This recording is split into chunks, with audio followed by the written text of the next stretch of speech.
Introduce Jonathan Spencer MBE, who is a professional ecologist, a great friend, former head of the environment for Forestry England. He's now an independent associate of the Environmental Change Institute. He's also a trustee of the Soil Association and had a very central role in the development of the NEP project. We are delighted to welcome him today to talk about radish-led and radical ecosystem restoration strategies. So over to you, Jonathan. Thank you. Now, first, a big thank you for being invited to give this presentation. This presentation is a rather light-hearted introduction to what I hope would be a much more interesting and diverse debate and discussion. That's the way it was pitched to me by Cecile 6 months ago. It also arose from a very strongly misplaced enthusiasm for radishes about 6 months ago, when I started to realize how important they were in restorative agriculture. So the title is a little bit misleading. It's really about how do we think radically about integrating the expertise that you can find in these different disciplines when it comes to restoring something like a functioning ecosystem across our working landscapes and our nature reserves. So I'll press on, and I think there will be plenty of opportunity for questions and discussion after I get through the next 10 or 15 minutes. So radish-led and radical ecosystem restoration strategies. All too often in the past, what I've seen are simplistic approaches to putting nature back into the landscape. But the ones that work well, and Knepp Castle's program of rewilding on the Knepp estate is a very good example of this, are those that are informed by a wide range of expertise, ecological, forestry practice, agricultural expertise. So perhaps what the debate should look at is unconventional roads to recovery. Little bit of background, radishes and radical thinking. The etymology is fascinating. Radishes didn't come to Britain till quite late, but the word is derived from the Latin root radix, or for root, in Old English radish for root. It's the same etymology as radical, which basically means a very different way of thinking, and which became a really powerful force in the 18th century, which we'll come on to a bit later on. Rad, I'm also told by my offspring, is now also modern slang for excellent. So if you've got a really good ecological restoration project, it's totally rad. Fortunately, some widespread usage is now passing into history, and I'm absolutely delighted. This is the first time I've ever managed to get a Ninja Turtle into a lecture. And in botanical terminology, as you all know, the radical is that part of the plant embryo that develops into the primary first root on germination. It's the primary leader that establishes the plant, whether it's a radish or an oak tree or a giant dipterocarp. So in preparation for this, I rather radically started looking into the history of radishes. It's a simple and rather neglected salad vegetable, but it's also a multi-million-dollar crop. It's understudied by the Jet Propulsion Laboratory in the USA as in simulant moon regoliths, which basically means the raw material that might be used to create soils. So radishes are being radically considered as means of actually creating soils in moon bases. It was first cultivated thousands and thousands of years ago in China, and later in Egypt, India, and Japan. Japan is still very big news on the diet as date on radishes. It was first cultivated in Europe in the mid-16th century, so it's actually quite a late arrival here. But 7 million tons of various radishes are produced annually. That's 2% of the world vegetable production. It's a lot less than 2% on my allotment, I can tell you that. As much as I like growing them, they're not actually very popular in the house. The roots, and this was an interesting fact, the roots produce these isocyanates, these poisons that inhibit soil-borne fungal pathogens. Now that is really interesting. Most importantly, in the context of this discussion, like most brassicas, they do not form mycorrhizal root associations. That's not 100% true. Like everything in biology, it's complex, and simple answers usually lead to simple misunderstandings. There are some that form mycorrhizal associations on occasion. But you can see from the pictures that radishes with a long history of domestic evolution come in many different shapes and sizes. So where did this presentation came from? Well, it came from a very cold February morning, standing in a field in Hampshire, where it was very clear that the farmer's view of radishes was very different from mine. I always thought of them as little vegetables that you put in your salad. He was using them as a catch crop. And the enthusiasm for radishes came from talking to this farmer called Rousel near us, who can only be described as a radish evangelical. He was very keen on the role of radishes in his regenerative agricultural practices. So that was back in February, and the discussion was in a very cold field with a farm business manager. He was a very sharp business manager.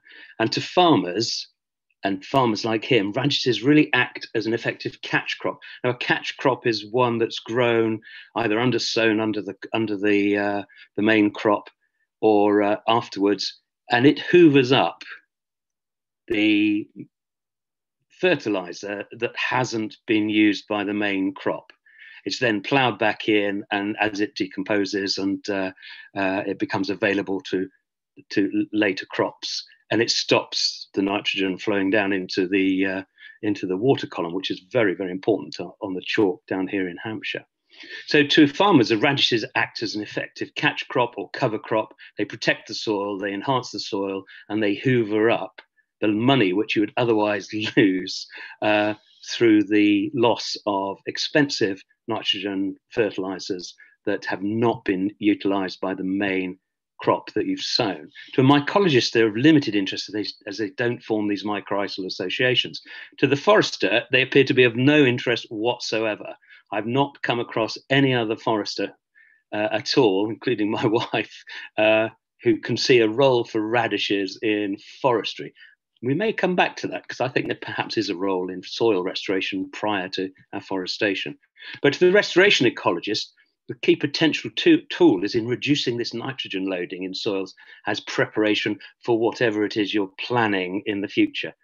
But the plant biologist is an interesting one here. The plant biologist understands why this all happens. It understands the nature of the ecology of the whole group of brassicas, of which radishes are a part, as early colonists on raw soils, on moraines left by glaciers, on disturbed shingle banks, all those places where the brassicas are at their happiest and from which most of our domestic brassicas came.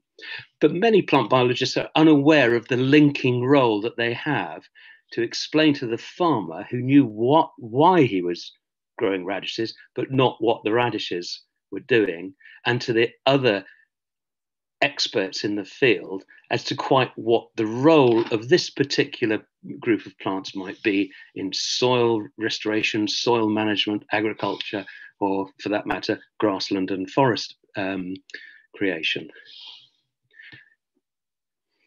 Do radishes have a radical role in restoration ecology? Well, perhaps. I mean, I was very enthusiastic back in May. I've become rather more sober about the setup over the last few months, but they clearly do have a role in soil mediation from arable land, perhaps ahead of forest and grassland restoration.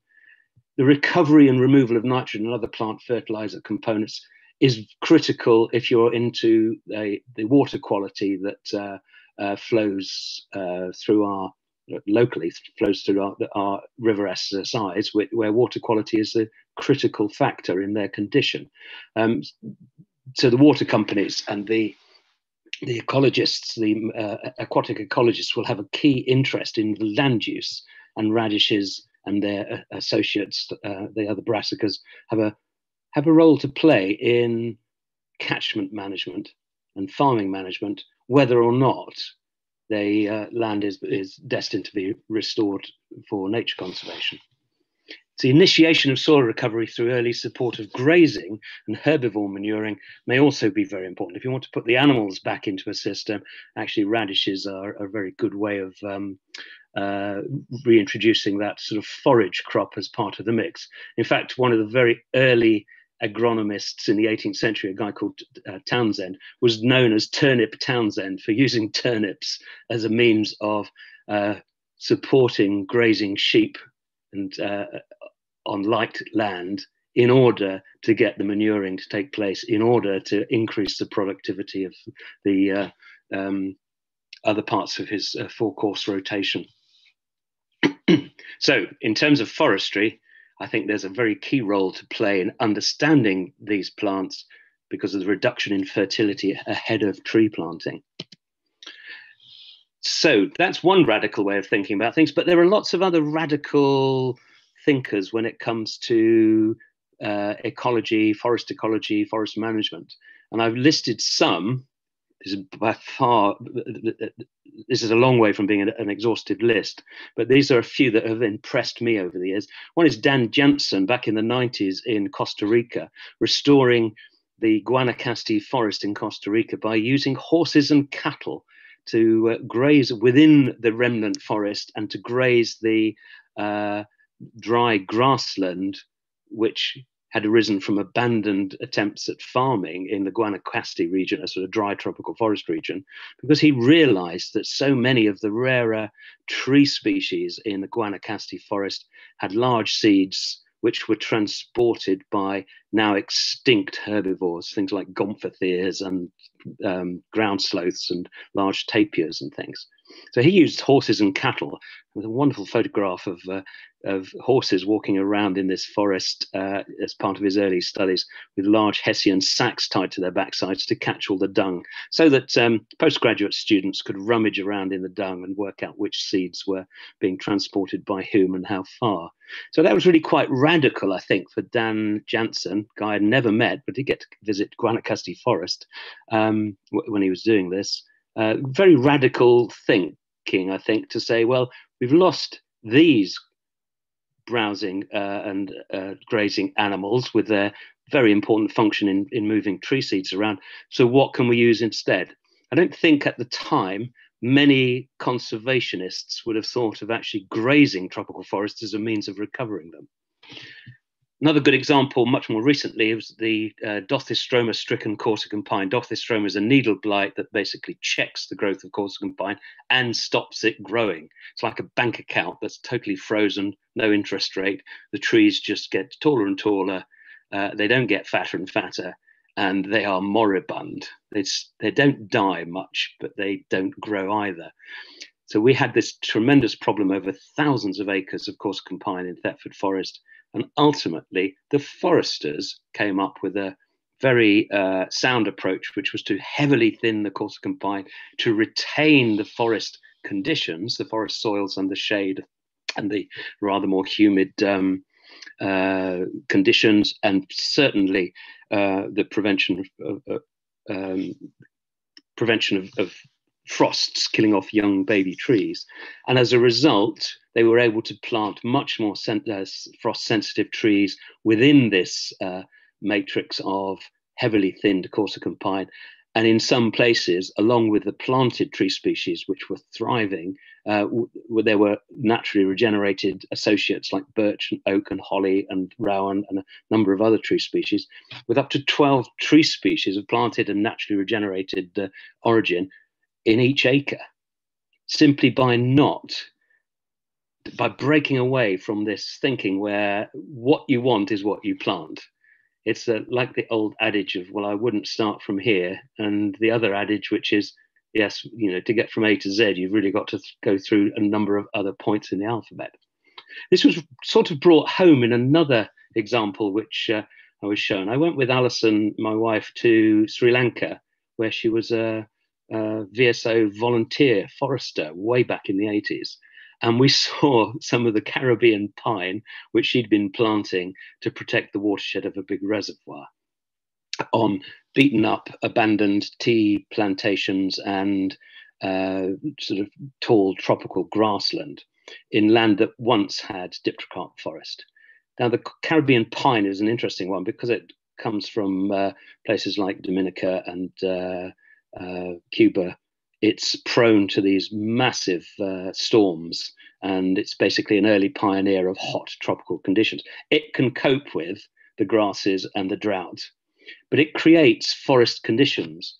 And by creating forest conditions, you then got more sheltered, moist soils. It was a tropical version of Thetford Forest, basically, but with the difference that the tropical birds that were using the Caribbean pine, even just to perch in, were then shedding fruits and seeds from various relict parts of the forest that had survived. And these tropical tree recovery, the native tree recovery, was capable of coping with a Caribbean pine stand, whereas it found life on the open, dry grasslands far too stressful and far too difficult to colonize. The other interesting thing there was that, that the foresters were also considering the future of these Caribbean pine stands, not as timber, but as frameworks for growing the highly profitable rattans. So they were growing rattans in a framework of pine and relieving the pressure on the wild rattans in the relict native forest. Whoops, I beg your pardon. Not sure how I can get back there. What all of those examples, all three of those examples have, it seems to me that they insight came from understanding the ecological roles of different plants and animals, but also the sequence of change. They weren't shy of recognizing that things were absent and could be replaced by novel analogs, and they weren't shy of recognizing that to get to where you want to go, you may have to go through a rather winding path. So processes and key species in ecosystem recovery and restoration seem to me to be a foundation that's yet to be really consolidated into a practical rationale understood by most practitioners, whether they're foresters, farmers, or ecologists or restoration biologists. So what's the point of all this radical thinking? Well, while I was putting this together, like most people, I'm thoroughly distracted by my phone. So I looked at the news, and there was a news article about English heritage spending a fortune on restoring this tiny 18th century chapel, this Unitarian church at Newington Green in North London. And when I read about it, it just seemed very apt to put this into this presentation. Newington Green Chapel had a famous rector in the 18th century called Richard Price. And amongst his congregation was Mary Wollstonecraft, a member of the congregation, who was the author of A Vindication of the Rights of Women in 1792, and a very little known essay called Thoughts on the Education of Daughters, which I was rather taken with, in 1787. Now, it took a long time for those ideas to become embedded and simply accepted by society, best part of 200 years, basically.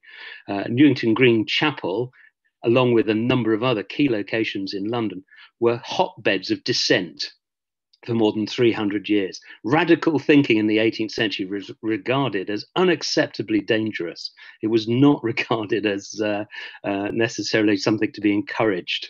But especially, as Cecile will know this, especially within the background, the French Revolution taking place, which was not regarded with fondness by many establishment Englishmen.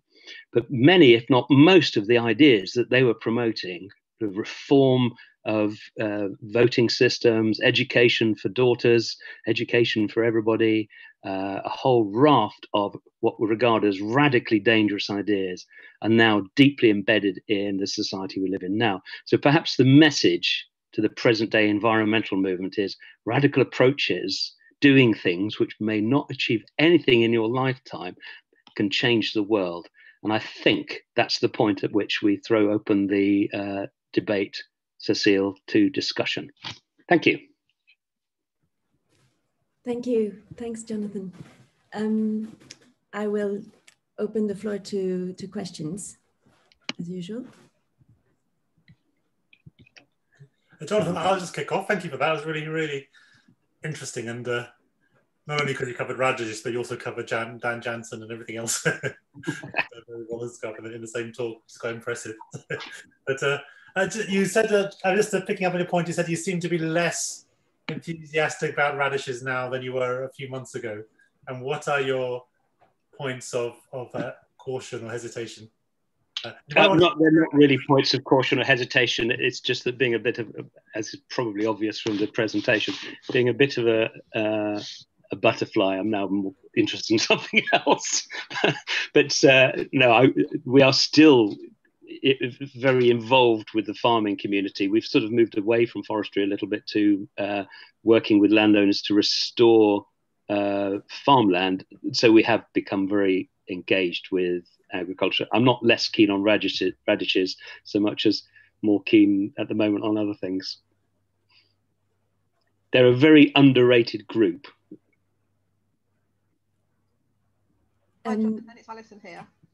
That was a really fascinating talk. Thank you very much. I was just wondering, because I've heard like people from the Wildlife Trust saying, don't even bother thinking about restoring, trying to restore arable land into semi-natural grassland, because it just won't work because of all the, the nitrates and so on. And the same as, heathland, don't even bother trying to restore arable land into heathland. So do you actually think radishes could really help to do that? Yes, I do actually. I think the problem goes back to that radical thinking idea. The problem is not what you do to deal with arable land. I think their problem, because I don't think it's Charlie Burrell's problem or necessarily our problem. The problem is that they are trying to go back to something that was the creation of thousands of years or hundreds of years of treating land in one way under a completely different socioeconomic system. If we want to go through to biologically functioning, rich systems, yes, we can do that with arable land, but we have to be aware of not the natural history and the historical ecology, but the current ecology and the current understanding of soil science to take it forward. And fundamentally, if you want to strip land of nitrogen swiftly, then all those brassicas, oilseed rape is the same, are very effective. You won't get back to a historical meadow.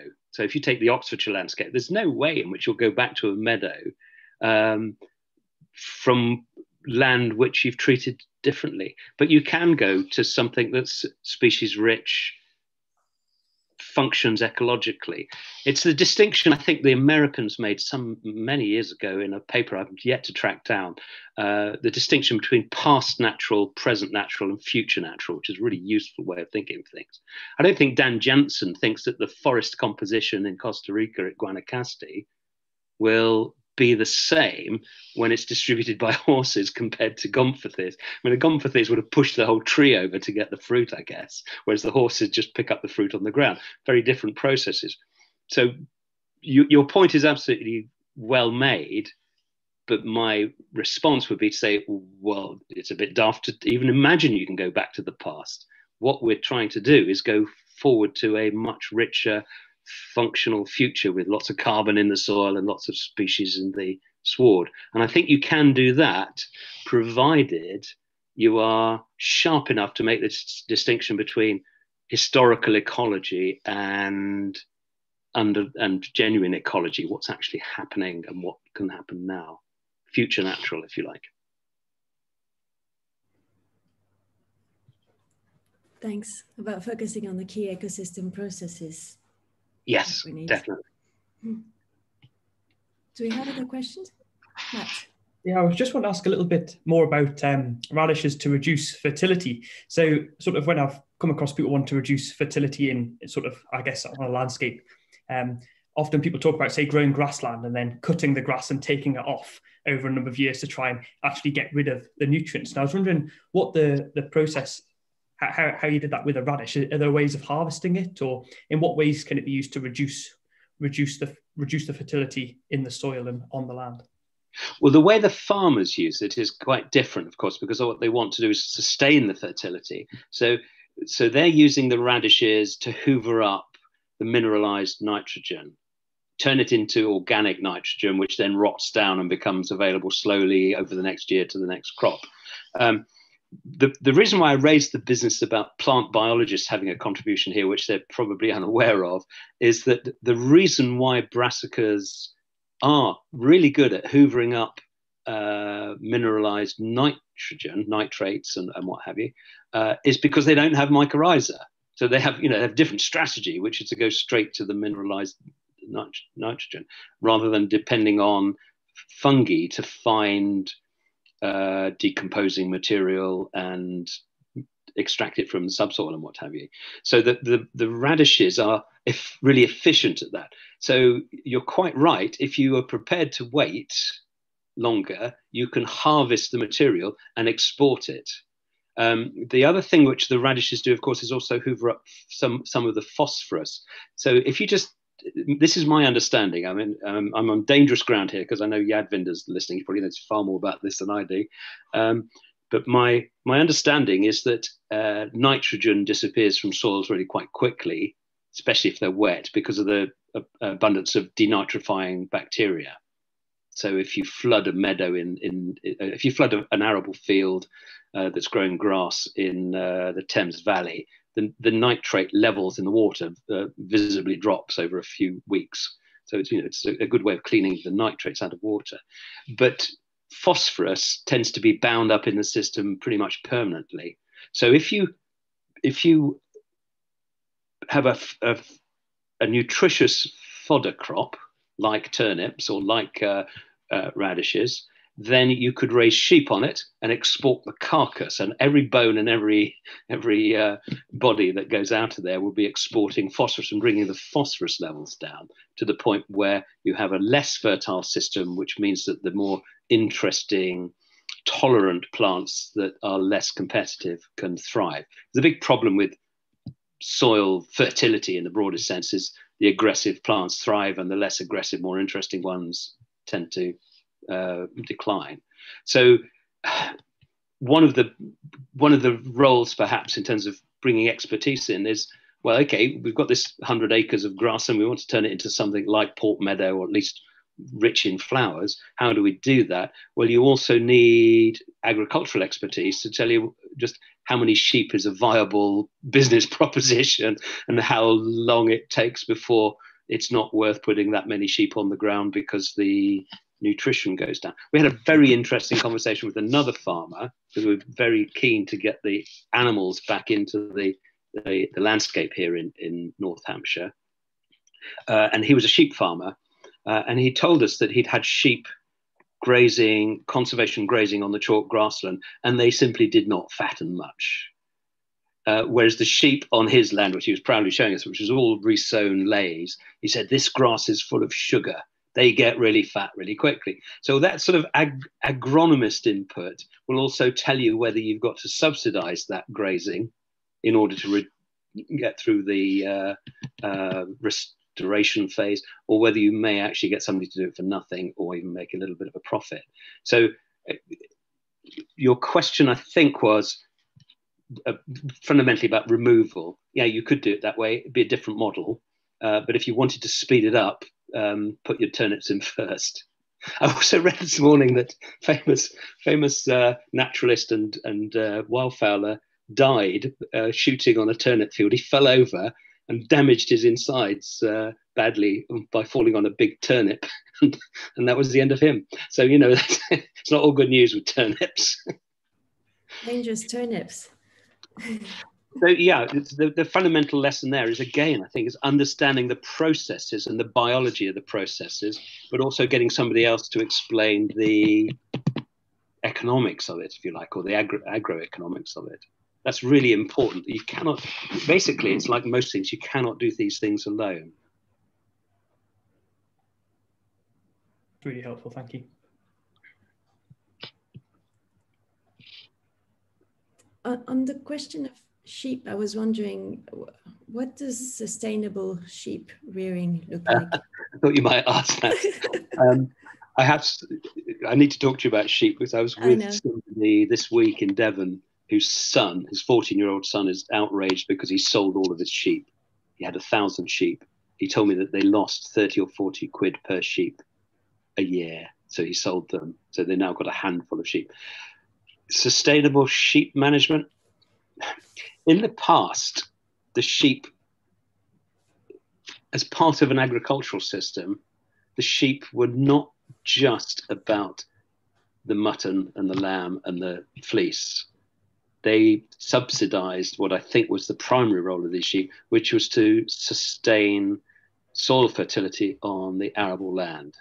So your shepherd was one of the most highly paid employees on a farm, and his job was to move the sheep from the common and the down on and fold it every day, every night, every day. They went back and forth, and they were in effect harvesting nutrients and putting them onto the arable land, because there was no alternative nutrient input until quite late. In the 18th century, 19th century, people started digging up what they called coprolites, basically phosphate layers, shells and what have you, and putting them on the land.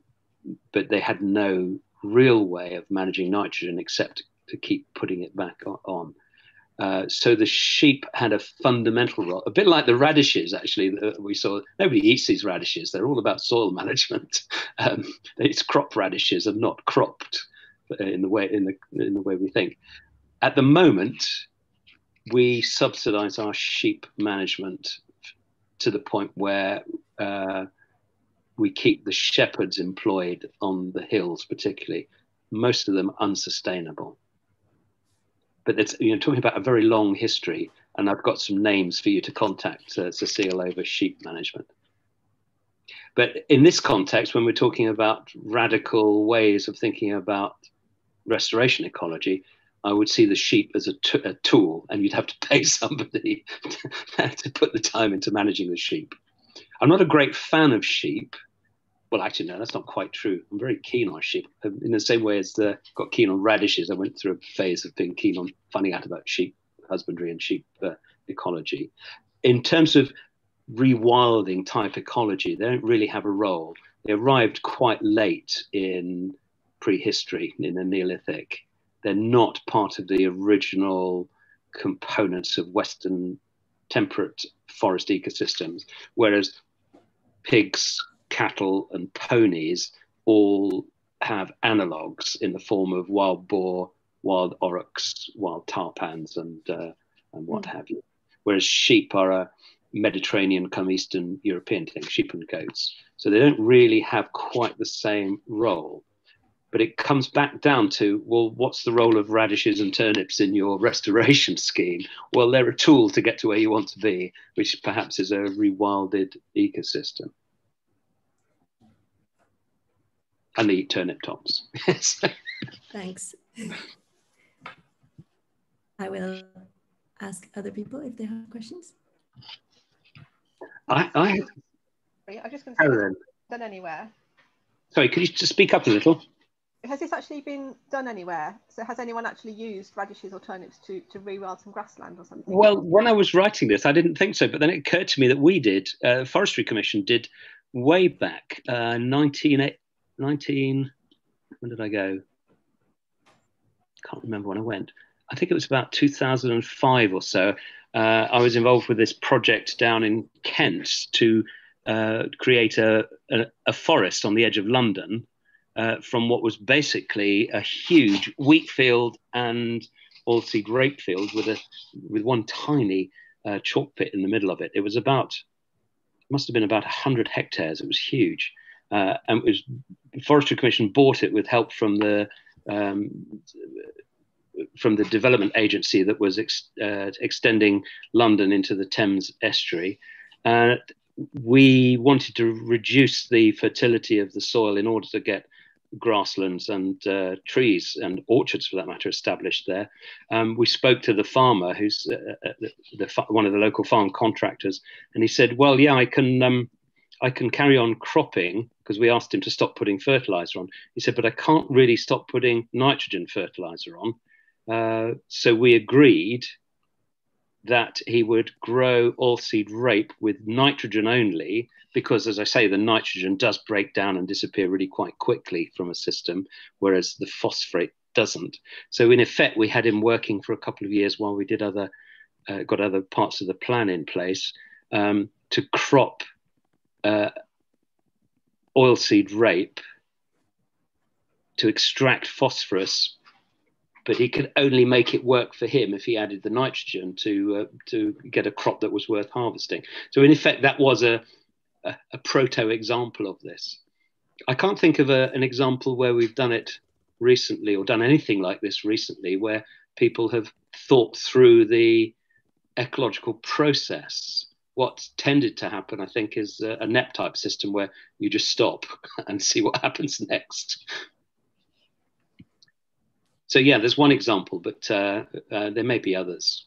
There's a lot of smart people out there. Don't get us wrong. Thanks. I have a question for Yadvinder, really, which is about tropical forest ecology. Were you aware of what was going on in the Caribbean pine plantations in Sri Lanka? No, not at all. I hadn't come across that at all. Fascinating. I think it's really interesting because, again, it's just one of those really simple observations that tropical foresters, of which Alison was one once, are acutely aware that if you plant native trees, which they did try, they just can't cope with the heat stress. Yes. Whereas the Caribbean pine got away. And we went back to see some of the trees that she'd planted, and they were like sort of 40 meters tall. These fantastic trees, and quite fascinating to see what was going on underneath them. And that's published in the scientific literature somewhere, is it? I don't think so. No, I think this again is another aspect which I didn't put in the presentation. There's a lot of what would you call it? Sort of practical knowledge which tends to get missed. Oh, we don't do that because it doesn't work. When you say, well, why doesn't it work? So, well, because, and you think, oh, I hadn't thought of that at all. I mean, one of the problems Alison had was that the locals were paid to plant these trees, and then they'd go and set fire to them later, so they get paid again to plant them a second time around. But that's more of a socioeconomic issue, I think. But the pines, the equivalent in this part of the world would be planting Scots pine as a precursor to a native woodland. That is not well considered by people like the Woodland Trust, who would be very suspicious, but actually it would work really well. If you wanted to get to a lime hornbeam oak wood, you'd probably start with oak and pine and then add the lime later. Because the limes, is it because of the micro-environmental stress, or is it more just that they need shade to... I think it's mostly the two extremes of heat stress and drought, and at the other end, particularly in eastern England, frosts. So there's a whole suite of tree species that foresters want to plant, which when you put them in the ground in open conditions, silver fir is a good one, the European silver fir, it just hates it. It just does not grow. It just sits there sulking for 5 or 6 years before finally it gets away, if it gets away at all. Whereas if you plant the same tree species under a shelter of Corsican pine or Scots pine, then they're 3 or 4 foot tall in the first 2 years and look vigorous. You can tell when a tree looks happy. So there is a role, I think, for this left field thinking about how you go from where you are to where you want to be. And it must be particularly necessary at the moment in the tropics, where we're all concerned about deforestation, obviously, but there are, as far as I can tell, I'm not really up with the literature, as far as I can tell, there are lots of tropical afforestation projects which they require species that can put up with the conditions that the foresters are dealing with, rather than the forest conditions that come down the road. And it may mean that you bite your tongue rather on monocultures and non-natives or plantation type stands in order to get to the place where you can start your native forest restoration ecology. I've often thought the same with palm oil plantations, actually. If you wanted to recover some of those, you probably wouldn't start by cutting down all the palm trees. As long as that is the next stage. Yes, and that's the sort of response you get from, say, the Woodland Trust. Really? I think you just want to grow a pine crop. But again, that's why it's radical. It's regarded as dangerous. Jonathan, can I ask a question? Yeah, so it's got a very specific question. The university is looking at its estate and potentially some of its amenity grasslands. These are quite small areas of landscaping, basically. They're just mown every 4 weeks. And obviously we're looking to establish some kind of more biodiverse meadows on them, and the techniques would be potentially strip off the topsoil, do a lot of cutting, and so on. We can't really graze. Do you think trying the radish approach might work in that situation? Is it a potentially lower cost? The problem is we'd have to manually harvest them. Just wonder if you've come across that. I haven't come across that, but I see no reason why it wouldn't work. But with those, I think you're talking about sort of almost like lawns. It's probably still the best move is to strip the turf. There's been some very successful turf stripping trials on restoration schemes in Holland, where by taking off the rich turf, the top 12 centimeters or so, they've even had lots of rare plants recover from the seed bank. So scale is everything, really, isn't it? So I think if you're dealing with urban grasslands, turf stripping is important because it does the same thing in effect. In fact, it probably does it very much more effectively because a lot of the nutrients is in the top. The other key thing I think is, except on the most nutrient poor locations, you really need lawnmowers that take away the arisings, and that's an added cost, of course, because somebody has to handle that. The ideal solution in the future, I think, would be for all these arisings to go into green gas mills and generate methane for us to use, and then everywhere would be cut that way, and it would be full of flowers. But even if you're on these thin chalk soils, as we are here where we live, the mowing regime by the council actually promotes quite a lot of plant diversity. It's the gardeners that take it the other way by using moss killers and fertilizers and what have you. But on thin soils like sandy soils or chalk soils, just cutting it is probably enough. On clay soils and urban soils that might have been built up, I would go with the turf stripping. But you could, you could try. You've got plenty of nice lawns. The Oriel College lawns, they'd be a good trial set. Well, there's nobody there. Sow them with radishes and see what happens. So I think it's a scale thing. So if you're dealing with hundreds of acres or even tens of acres, dozens of hectares, then you have the possibility of doing things at a scale that means that you could put some sheep out there for a summer to either tread in the material or export the carcass at the end when it's fatter. That's a good point, actually. You probably would want to start with young sheep that put on weight in a system like that, because if you just put in mature sheep, you're not really accruing bone, and that's one way of exporting the phosphorus and the calcium and what have you. Thank you. That's really interesting. So I had one other question, if that's all right. It's a bit random. So in Oxford, we're a bit random. We're quite lucky, and we have some small areas of calcareous fens. I think I've probably talked about them before. And a few of them are suffering from, because basically they're in urban catchments, so they're groundwater fed, but because of misconnections and so on, they're quite nutrient rich, whereas a calcareous alkaline fen should be very low in nitrogen and phosphorus, high in calcium, and that's what creates the unique assemblage of vegetation. But there's a few of them, because of all the nitrates and phosphates, the peat is actually loaded with nutrients, and it means that the sort of plants you'd expect there can't compete. And so we've got dominant reed taking over, because reed just loves that. It does fantastically. But they get, two meters tall. They shade out all of the low sward-loving fenland plants, things like bog pimpernel, marsh helleborine, the grass of Parnassus and stuff. Thinking of Lye Valley, if you ever get the chance to visit Lye Valley in Oxford, it's brilliant. It's very, very, it's not far from the centre. But so the way that's managed because the site's too small to be grazed, it's continually scythed and raked. It's hugely intensive work, basically. I was wondering, I mean, there's something called marsh louse work, which is parasitic, which does something similar, but on a larger scale. Are you aware of any other equivalents to radish that could be used to strip out nutrients and then somehow quickly disposed of, rather than having to rely on scything and raking and grazing? I'm not aware of any question.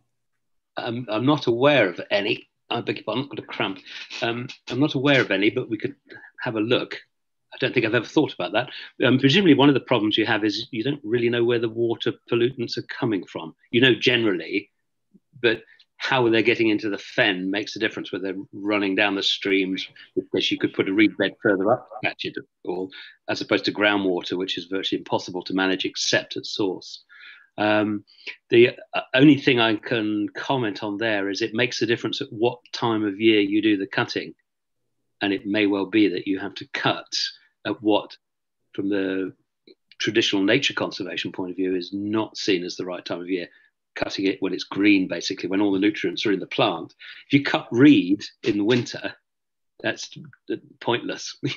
Pointless in this respect. It might be fine if you wanted the reed for your to put as bedding for your local cow, but you need to be thinking about not just where the nutrients are coming from, but what are they doing throughout the year. So if they're in the plants, that's the time to cut them. It's the time to graze them as well. But I'm not aware of anything that can reduce the vigor of reeds, except cutting. And maybe you need to up the level of intervention and think about the timing.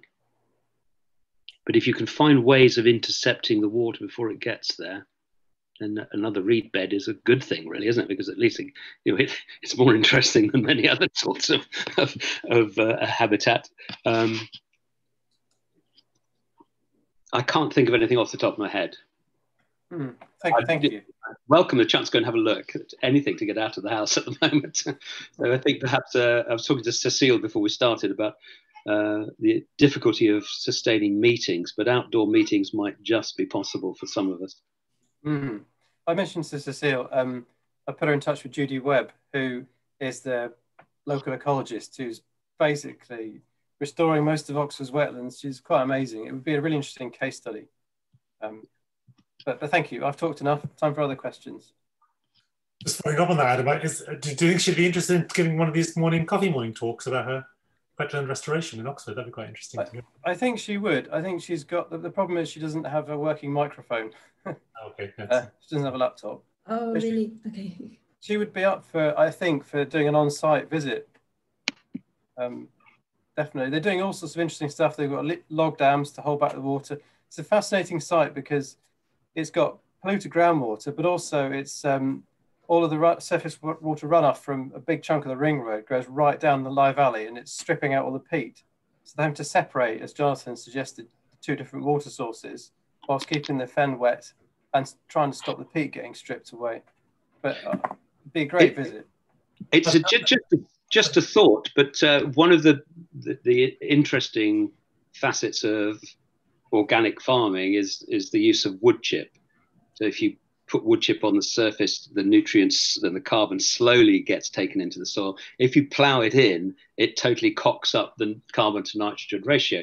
Well, what you may be able to do is to build some, in effect, water traps, filters that are full of wood chip or logs and woody material with a high surface area, in order to, as it were, quite literally distract the biological activity to take down the nitrogen, which would be the scarce resource in a situation like that, in order to consume the carbon. And then regularly, but not every year, because it would take some years, you'd work that out from practice, I think, just cart away what residue is left and export that. And then put some more wood chip in. And the one thing that's really easy to get hold of at the moment is wood chip. So high surface area, high carbon, low nutrient content material that basically strips the nitrogen out of the water as it flows in from the road. The problem, I think, would be groundwater, which it can look very clean, but it can be very full of nutrients. And I don't know how you manage that except at source. And that's where sort of regenerative agriculture and organic farming might come in. But it should be able to be possible to deal with the runoff with a bit of imagination, I think, is the way of putting it. What is the process that we need to put in place, and what's the practicality with which that process can be managed readily? So you might need two of them side by side. One which is at the end of its life, 5 years or whatever it may be, and the other's full of fresh chip, and the water's going through both, and then you just swap them around. That would be quite fun, actually. And a very useful and lucrative market for wood chip, which foresters are always looking for new markets. Thank you.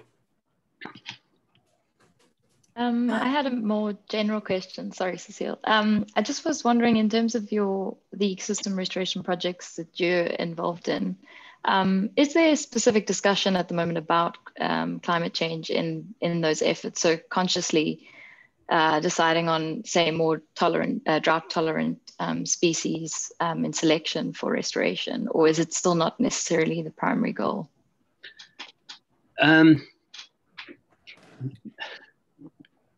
Yes and no.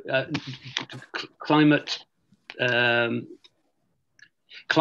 becomes is really part of the discussion that we've had with the more enlightened farmers, but it's mostly about carbon storage, because they recognise, certainly around on the chalk, all across the chalk of England, and I think elsewhere as well, given the recent trip to Devon, they're acutely aware that they've wrecked their soils.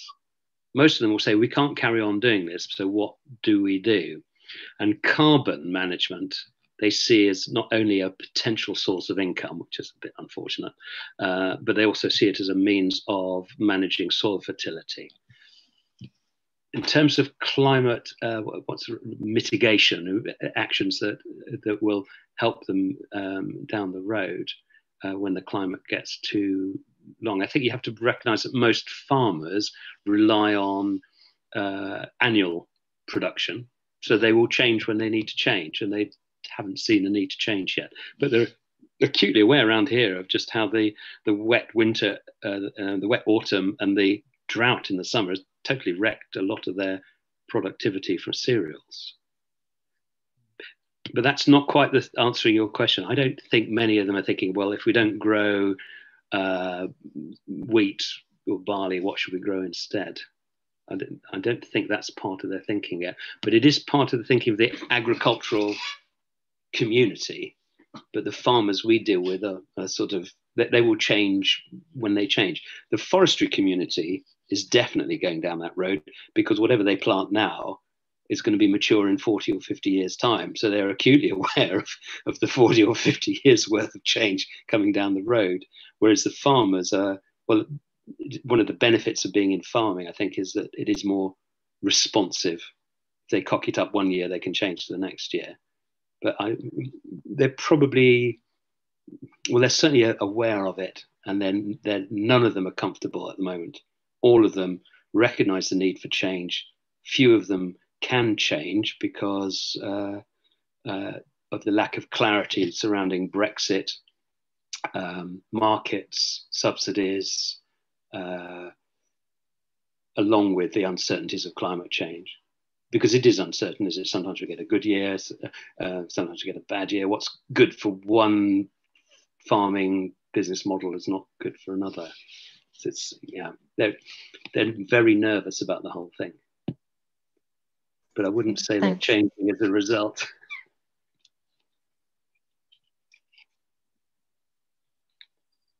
I think Henry might have a question. His hand's up, I think. So I didn't catch that yet, Binder. I saw Henry's hand is up. I was wondering whether he had a question. Yes, Binder, thank you.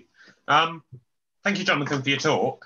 I just wanted to ask, and this is not entirely related, but if you're aware of the sort of tiny forests initiative that Earthwatch have been putting together, and the concept of planting up a little tennis court-sized forest in an urban area, and sort of making it very dense, growing up the trees, very quickly, very densely as a sort of biodiversity driver. And if you're aware of that sort of initiative, if you have any thoughts about its efficacy. I was aware of it, but largely through conversations with Victoria, who is part of this group. Its efficacy, yeah. Trees and woodlands store a lot of carbon. They don't store as much carbon as some systems in the soil, but together with their above ground carbon and their below ground carbon, they come out tops, which is interesting. Their efficacy for biodiversity, it rather depends on where it is, doesn't it?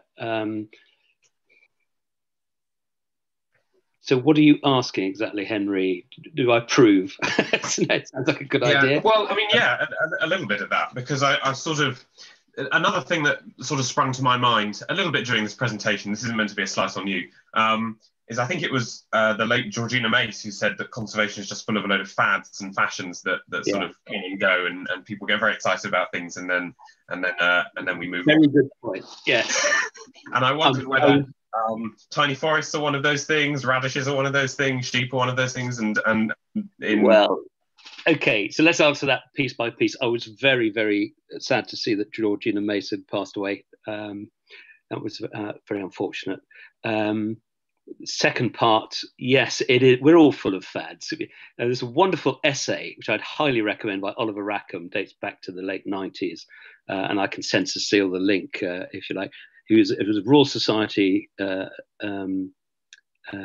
lecture, a Royal Society of Arts lecture on the conservation of meaning, and the whole first half of this essay is on the fact that we live in a landscape of default where fashions prevailed, and then people have forgotten why they did those things.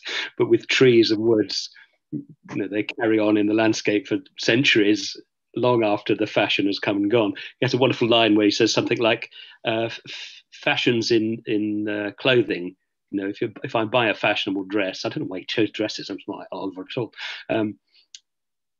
If I chose a fashionable dress, I tend to wear it before it goes out of fashion. But with trees, you plant them when they're fashionable, and by the time they're ready, everything's moved on. So yeah, we are very prone to fashions.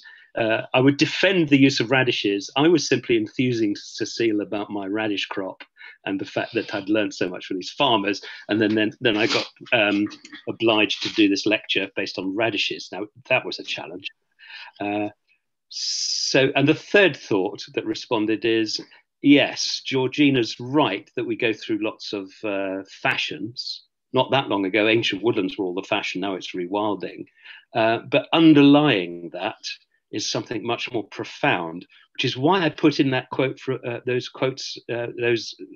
features about the Newington Green Chapel, that Mary Wollstonecraft's essays on the rights of women and the need to educate your daughters date right back to the late 18th century.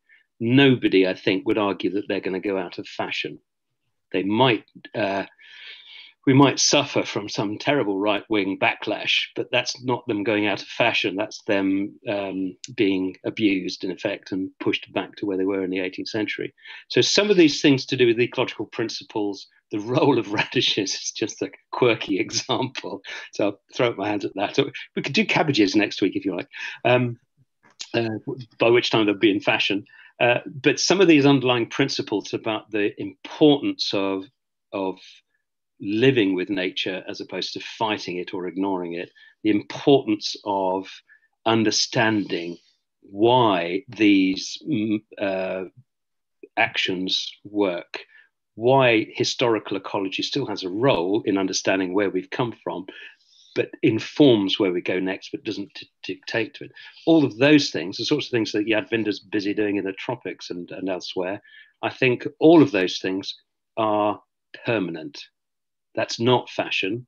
We may suffer from lack of funding and a lack of interest or a lack of ability to really get our points across. But fundamentally, it's here to stay in the same way as universal suffrage and rights to education are here permanently. Yeah. Thank you, Jonathan. Thank you. And before you get into any ideas about doing cabbages next week, just want to clarify that next week, I think it's Jonathan's wife, it's Alison who will be leading the discussion, right? She will be. So she'll be leading a discussion on talking about ecosystem restorations with farming and farming clusters. So, and Jonathan will be here, of course. They've both been talking a lot to farming clusters and about ecosystem restoration, and have learned a lot over the past few months, as I understand it. And I'd add to that, Cecile, Alison and I work as a partnership. Literally, we've sort of set up a little company to cope with all this. Alison is the diligent, hardworking one who really understands what's going on. I add the colour and the bullshit, but she will give a very sound presentation, I'm sure, about the ways in which landowners and farmers, certainly around here, are responding to the biodiversity arguments and the climate change crisis and the challenges of managing farmland in the face of uncertain future. So highly recommended. Yes, thank you. She won't have any Ninja Turtles in her presentation. No, exactly. We always talk about stewardship of local communities, and this is it. Okay, I do have another question, but I think I will let everyone say goodbye if you want to move on. And Jonathan, I have so many questions for you, but it's more of a personal things than what I'm working on. But okay, should I just ask something about, should we continue discussion a little bit? I'm quite happy to continue. I've got nowhere to go. It's pouring down with rain, and the alternative is work. So yes. Okay. So well, my other question was, okay, as you know, I'm working on a biofuels project. And one of the big questions is, so what happens to these pine forests they're working on if you leave the managed forest and stop thinning and just leave it as it is? What happens to them? Well, there are some good examples of places you can go and see. Sorry, creaky chair. There's a very good example in Sweden called FIBiol, which was basically a place that was burnt to the ground in the 18th century and has just grown up. It belonged to the Swedish church. It's now a big nature reserve and was not managed. And it's an old growth pine spruce forest, and it's full of wildlife. But you've got to bear in mind that that evolved in the 18th and 19th, 20th centuries. So the context was different. They get very interesting, and there are lots of American examples they could look at in I think the area where Drax gets most of its material, which are old growth stands of different sorts. What does happen though? This is a sort of an alert, is that if you do let old growth dominate, you start to lose some of the species that are associated with early succession. And many species of birds like that early succession when it's recently clear-felled. Now, that's what the forester would do, would be to clear-fell it. That's an export of potential deadwood material, as we said in the email the other day. But the regrowth has a whole suite of birds and reptiles and insects that like the sun and the warmth and the density of the cover. That presumably would have arisen naturally when you had lightning strikes or fires, particularly in pines, fires in southern states of America, or storms flattening everything. And then the early succession species like pines and birch would come in. So it's not the end of the world if you harvest the trees, but you just have to be a bit more aware of what suites of animals benefit and what ones are at a disadvantage. And basically in any managed forest, the things that are at a major disadvantage are the species that are obligate associates of old growth, old trees and deadwood on the ground and what have you. They vary from group to group. They tend to be, if you think of it as a what do you call it, a twin span analysis, sort of splitting and splitting, they tend to be completely different between pines and spruces and hardwoods. And then further down in this country, and I think the same is true in America, it's the real hardwoods, the oaks and the beeches and things that have the most interesting fungi and deadwood beetles. The lighter hardwoods, the things that rot away really quickly, the birches and the limes and the cherries, they tend to have some specialist species, but not many, because they just disappear. And a few years later, they just crumble into earth. Whereas the pine and the spruce then split into two more species as groups, those associated with pine, those associated with spruce, and those associated with both. But there's that major bifurcation in between conifers and hardwoods. Then on top of that, you've got a size diameter issue. So small branches, small deadwood, that's very common throughout the landscape of any forest, whether it's managed or non-intervention. And so all the species associated with those are common. But once you get into large diameter, anything old and big, that's a scarcer resource, and the bigger, the scarcer. And the scarcest resource of all is deadwood in living trees that are big diameter. Places like Windsor Forest. I don't know whether you came with us to Windsor Forest. Big old oaks that are still alive, lots of deadwood habitat inside and outside, but still carrying on living. When it comes to wood fuel harvesting, if you're harvesting the pines, probably the best way forward is to have areas that you don't harvest at all as refugia, not just refugia, but places that mature. That makes sense, because I'm assuming you start with a big plantation all the same age. It's usually quite easy to find places like that. There'll be the places that are difficult to manage, either physically difficult because they're down in the wet swamp, or they're on a crag or whatever, or just distal, not close to the gate. So it's not particularly difficult. And as I think I said to you, if they guarantee that all their material is FSC certificated, which is the simplest way for them to insist, then people like the Soil Association, audit teams and various others will check to see that the landowner, the forest company in this case in America, will have met all the criteria, which includes, I think, something like 15% non-intervention or old growth or nature conservation. Okay. Good. Yes. I will. I'll send you more about that very soon. So I wanted to thank everyone, and thank you, Jonathan. Thank you so much for your time and your good humor and all these insights you can give us. I'm definitely going on a pilgrimage to Newington Green. That's great. Yeah, we should organize an event. Yeah, I think so. Yes. I think for work, you can have more than 6 people, right? At the moment. Yeah. For education you can, but I think okay. Yeah, we'll have to play it by ear a little bit, but we'll organize something. It was a real pleasure. So thanks for the opportunity and and the challenge.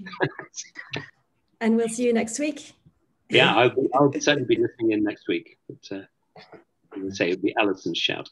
Good. Okay. Well, so if you put, I think I have Alison's email, right? Or have I been organizing everything? I think you have it, but I can always send it again. Okay, I'll just make sure I have it, and I'll put Alison in touch with Carlin, and we'll do the same prep. Yeah, the prep is essential. Yeah. Okay, thank you, everybody. See you again soon. Thanks so much. Take care. Bye-bye. Thank you.